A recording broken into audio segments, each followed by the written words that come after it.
आज टेंस पढ़ाऊंगा और टेंस जैसा कि आप लोगों को पता है कि टेंस तीन प्रकार के होते हैं। प्रेजेंट टेंस वर्तमान काल, पास्ट टेंस भूतकाल, फ्यूचर टेंस भविष्य काल। और ये तीनों चार चार प्रकार के होते हैं। तो टोटल टेंस कितने हुए? 12। तो आज मैं प्रेजेंट इंडेफिनिट टेंस आप लोगों को पढ़ाऊंगा। बहुत ही सरल और शॉर्ट ट्रिक में आप एक ही वीडियो में प्रेजेंट इंडेफिनिट टेंस सीख जाएंगे।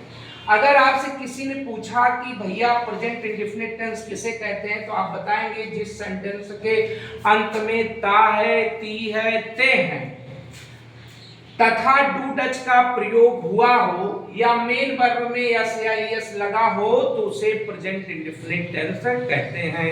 जैसे वह जाता है, वह खाता है, वह सोता है, वह रोता है, वह दौड़ता है, वह नहाता है, वह कूदता है। ता है, ती है, ते हैं आ जाए तो जान लेना कि वह प्रेजेंट इंडेफिनिट टेंस होगा। और इस टेंस की टू हेल्पिंग वर्ब होती है डू और डच। डू का प्रयोग प्लूरल नंबर के साथ आएगी, यू डे के साथ, और डच का प्रयोग सिंगुलर नंबर ही सीट और नाउन्स के साथ करते हैं। और हर टेंस के चार सेंटेंस होते हैं: affirmative sentence, negative sentence, interrogative sentence, interrogative negative sentence. इसी चार सेंटेंस में आप ट्रांसलेशन 12 टेंस का करेंगे। तो सबसे पहले आपको फॉर्मेट पता होना चाहिए हर टेंस का। जैसे प्रेजेंट इंडेफिनिट के अफर्मेटिव का फॉर्मेट क्या है? सबसे पहले सब्जेक्ट लिखते हैं, फिर मेन वर्ब लिखते हैं, फिर ऑब्जेक्ट लिखते हैं। जैसे इसमें राम स्कूल जाता है, राम गोज टू स्कूल। अब इसको मैंने कैसे ट्रांसलेशन किया? सबसे पहले सब्जेक्ट लिखा। सब्जेक्ट कौन है? राम। कैसे मालूम? जो कार्य करे वही आपका सब्जेक्ट होता है, तो राम लिख दिया। उसके बाद मेन वर्ब। मेन वर्ब क्या है? जाता है। जाता है कि मतलब क्या हुआ? सब्जेक्ट द्वारा जो कार्य होता है उसी को मेन वर्ब कहते हैं। तो राम कौन सा कार्य कर रहा है? जाने का, तो गो। अब राम सिंगुलर नंबर है, एक वचन है, इसलिए इसके मेन वर्ब में यस यस जुड़ जाएगा। लेकिन अगर प्लूरल होगा तो उसमें यस या यस नहीं जुड़ेगा, तो ये मेन वर्ब हो गया। उसके बाद ऑब्जेक्ट लिखते हैं। ऑब्जेक्ट क्या है? स्कूल। तो कैसे मालूम? राम जिस व्यक्ति, वस्तु और स्थान से जुड़ रहा है वही आपका क्या हो गया? ऑब्जेक्ट हो गया। इसी तरीके से सीता गाना गाती है, सीता सिंग्स अ सॉन्ग। वह बाजार जाते हैं। अब देखो यहाँ प्लूरल है, यहाँ मैंने मेन वर्ब में यस यस नहीं जोड़ा है, क्योंकि प्लूरल के मेन वर्ब में यस यस नहीं जुड़ेगा। जैसे यहाँ वह सब्जेक्ट है, तो अफर्मेटिव में सबसे पहले क्या लिखेंगे? सब्जेक्ट।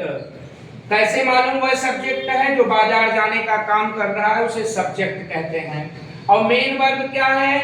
मेन वर्ब का मतलब है जो सब्जेक्ट काम करे। जाने का काम कौन कर रहा है? वह, तो गो। गो का मतलब हो गया मेन वर्ब। अब दे जहां से जुड़े, मार्केट से जुड़ रहा है तो मार्केट आपका ऑब्जेक्ट हो गया। इसी तरीके से नेगेटिव सेंटेंस का मैंने फॉर्मेट लिखा है।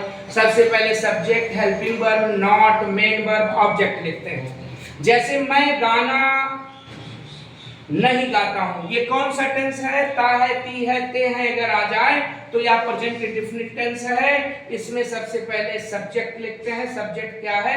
मैं। मैं कैसे मालूम? जो कार्य करे वही सब्जेक्ट। यहाँ गाने गाने का काम कौन कर रहा है? मैं। तो मैं की अंग्रेजी होगी आई, तो आपने सब्जेक्ट लिख दिया। अब आई प्लूरल है, क्योंकि प्लूरल के साथ मैंने रूल में लिखा है तो डू का प्रयोग होगा। उसके बाद फॉर्मेट में नॉट है तो नॉट लगाएंगे, मेन वर्ब है तो सिंग लिखेंगे, और उसके बाद ऑब्जेक्ट लिखेंगे। इसी तरीके से, और नीचे मैंने उदाहरण दिया है। अब आप आएंगे इंट्रोगेटिव सेंटेंस में। इंट्रोगेटिव सेंटेंस का भी मैंने फॉर्मेट लिखा है। Question word, helping verb, subject, main verb का फर्स्ट फॉर्म, ऑब्जेक्ट। अब एग्जांपल में, जैसे वह फूल क्यों तोड़ते हैं, अगर आपको किसी ने सेंटेंस दे दिया, इसका ट्रांसलेशन करना है तो सबसे पहले टेंस पहचानना। ता है, ती है, ते है अगर अंत में आ जाए तो प्रेजेंट इंडेफिनिट टेंस होता है।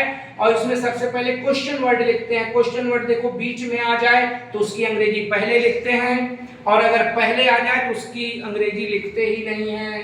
तो देखिए क्यों। क्यों क्या है? आपका क्वेश्चन वर्ड है। उसके बाद हेल्पिंग वर्ब आपका लगेगा। फॉर्मेट में मैंने लिखा है हेल्पिंग वर्ब डू लगेगा, क्योंकि वह प्लूरल है। प्लूरल के साथ डू लगता है और सिंगुलर के साथ डज लगता है। और उसके बाद आपका क्या होगा, सब्जेक्ट लिखा जाएगा। इसमें सब्जेक्ट कौन है, वह, क्योंकि वह काम कर रहा है। मैंने कई बार आपको पहचान कराया सब्जेक्ट का, तो वह लिखेंगे। उसके बाद फिर मेन वर्ब प्लक, तोड़ना। और क्या तोड़ रहा है, फूल तोड़ रहा है, तो जहां से जुड़े सब्जेक्ट उसे ऑब्जेक्ट बोलते हैं। तो इसी तरीके से और भी एग्जांपल मैंने दिया है।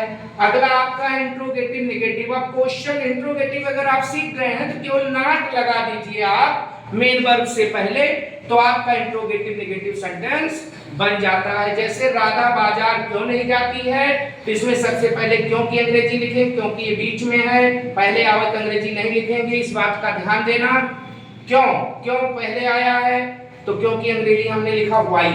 उसके बाद क्वेश्चन वर्ड के बाद हेल्पिंग वर्ड डज लिखा, क्यों, क्योंकि राधा सिंगुलर है और सिंगुलर के साथ डज लगता है। उसके बाद फिर नॉट लिखेंगे, नॉट लिखा, फिर मेन वर्ब गो लिखा, टू मार्केट। अंत में आप क्वेश्चन मार्क जरूर लगाएंगे, इंट्रोगेटिव सेंटेंस भी और इंट्रोगेटिव नेगेटिव सेंटेंस भी।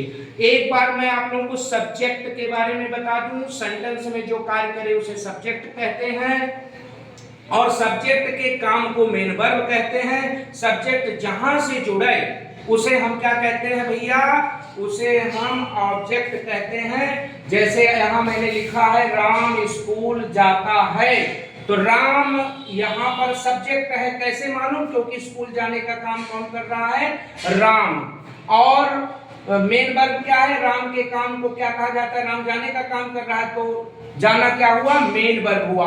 और राम जहां से जुड़े उसे हम क्या कहते हैं, ऑब्जेक्ट कहते हैं। आप लोग ध्यान पूर्वक मेरी बात सुनेंगे और इस वीडियो को जो मैं बना रहा हूं इसको अच्छे से कॉपी में लिख करके आप उसको लर्न करते रहेंगे, तो प्रेजेंट इंडेफिनिट टेंस आपका बिल्कुल तैयार हो जाएगा।